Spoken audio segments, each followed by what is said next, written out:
Buenas noches, profesor. Somos el equipo número 7 y vamos a hablarles sobre la reforma agraria. Este proceso inició en 1969 durante el gobierno del general Juan Velasco Alvarado, con la intención de poner fin al sistema de haciendas y redistribuir la tierra entre quienes realmente la trabajaban. Fue una medida que buscó reducir la desigualdad del campo y dar más oportunidades a los campesinos. Como grupo, consideramos que la reforma agraria sí fue beneficiosa porque ayudó a mejorar las condiciones de vida rural, fortaleció la justicia social y cambió completamente la estructura agraria del país hacia una mayor equidad. A continuación, sustentaremos nuestra postura con argumentos sociales, políticos y económicos.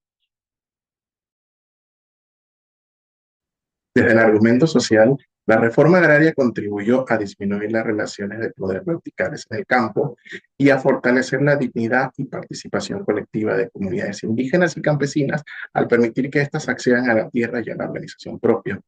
El impacto fue significativo, según Julio Cotler en el 2005, y cito textualmente: la reforma desestructuró relaciones serviles, otorgó reconocimiento legal y simbólico a comunidades campesinas y facilitó la expansión de servicios básicos en zonas rurales, elementos decisivos para una ciudadanía más inclusiva.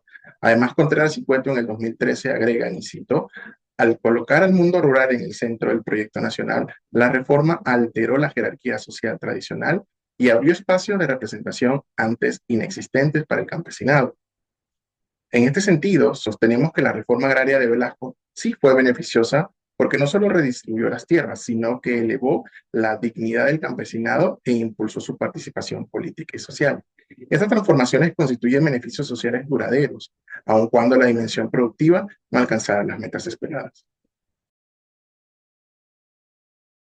En el aspecto político, la reforma agraria fue muy beneficiosa para el Perú porque transformó la estructura del poder que existía hasta ese momento. Antes de 1969, una élite terrateniente controlaba la tierra y también gran parte de las decisiones del Estado, lo que generaba desigualdad y limitaba la participación de muchos sectores. Con la reforma impulsada por el gobierno de Juan Velasco Alvarado, el poder comenzó a redistribuirse. El Estado asumió un rol mucho más fuerte y activo, rompiendo con el dominio de las oligarquías rurales. Esto fortaleció su autoridad y le dio mayor independencia frente a los intereses privados. Además, permitió que grupos antes invisibilizados empezaran a tener presencia en la vida política nacional, abriendo a una participación más amplia e inclusiva. Citando acá, como señala el historiador Carlos Contreras, la reforma agraria alteró profundamente el equilibrio político del Perú, debilitando a la oligarquía tradicional y dando paso a nuevos actores dentro del Estado. En resumen, fue beneficiosa porque fortaleció al Estado y promovió una visión del poder más justa y representativa para todos los peruanos.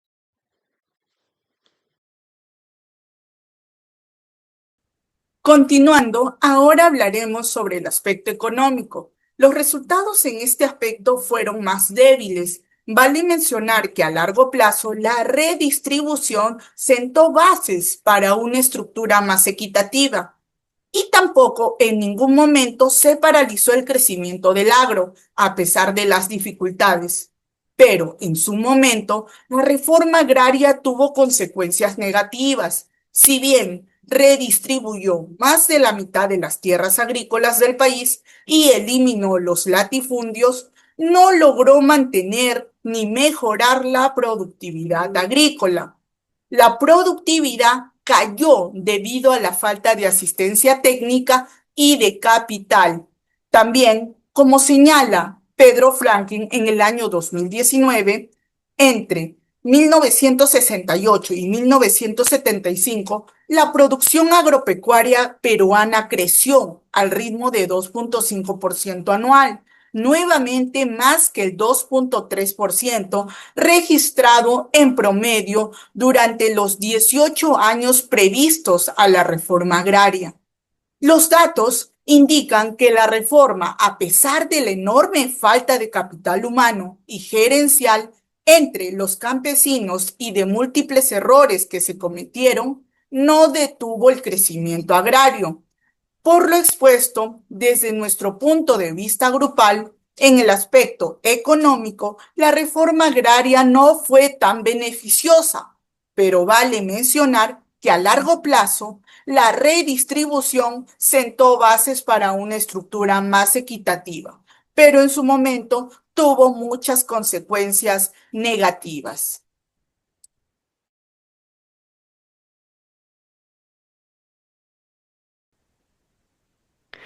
En conclusión, como equipo 7, reafirmamos nuestra postura de que la reforma agraria sí fue un proceso beneficioso para el Perú, ya que desde el aspecto político, social y económico lo avalan, como lo mencionan autores como Julio Kotler, 2005, Carlos Contreras, 2013 y Pedro Franque, 2019, quienes, desde su perspectiva, por ejemplo, en el plano social, mencionan que la reforma fue decisiva, ya que logró el fin de un sistema de haciendas y desestructuró las relaciones serviles que declaraban al campesinado. Asimismo, políticamente, la reforma fue un punto de quiebre y debilitó el dominio que en ese entonces tenía la élite terrateniente. Además, fortaleció la autonomía del Estado y permitió que sectores antes invisibilizados ahora comenzaran a tener presencia.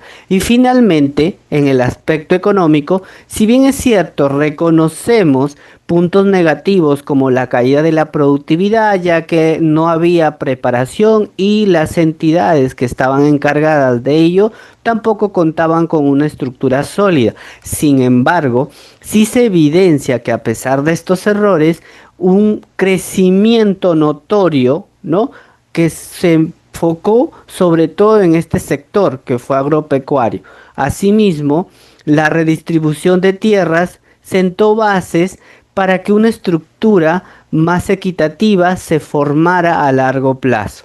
En resumen, la reforma agraria es un evento complejo, aunque su dimensión productiva fue deficiente, su legado fundamental reside en haber impulsado la justicia social y haber democratizado el poder en el Perú. Muchas gracias.